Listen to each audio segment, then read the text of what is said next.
చిత్తూరు గ్రామం నుండి మాకు వెంకటయ్య సన్న రాములు అనే అతను 8వ తారీఖు రోజు ఫిర్యాదు ఇచ్చిండు. ఆయన యొక్క భార్య లక్ష్మీకళ సన్న సుశీల. ఆషాఢ మాసం సందర్భంగా మన కాసం ఫ్యాషన్స్ కిలో చీరలు కొనండి, అరకిలో చీరలు ఉచితంగా పొందండి.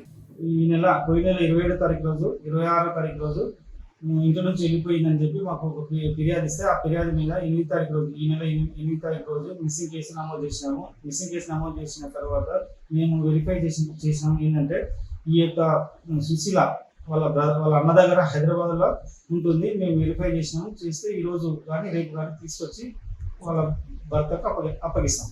అప్పాయిపల్లి గ్రామం నుంచి అంజీ, తండ్రి పేరు పుల్లయ్య అని చెప్పి ఒక 32 సంవత్సరాలు ఇతను మాకు కాంప్లైంట్ ఇచ్చింది. 8వ తారీఖు రోజు ఏమనగా వీళ్ళ యొక్క భార్య లక్ష్మి వైష్ణవి, ఈయన యొక్క భార్య వైష్ణవి ఈ పోయిన నెల 10వ తారీఖు రోజు ఇంటి నుంచి హాస్పిటల్కి వెళ్ళి చూపించుకుని వస్తారని చెప్పి వెళ్ళిపోయిన తర్వాత ఇంటికి రాలేదని చెప్పి మాకు ఈ నెల 8వ తారీఖు రోజు ఫిర్యాదు ఇస్తే మేము కేసు నమోదు చేసుకున్నాము. కేసు నమోదు చేసి దర్యాప్తు చేస్తున్నాము. ఈ యొక్క నెంబర్ ఇప్పటికీ స్విచ్ ఆఫ్ ఉంది. ఈ యొక్క నెంబర్ని బట్టి మేము సీరియల్ వెరిఫై చేసుకొని కేసు అవుట్ చేసుకొని వాళ్ళకి భర్తకు అప్పగిస్తాం.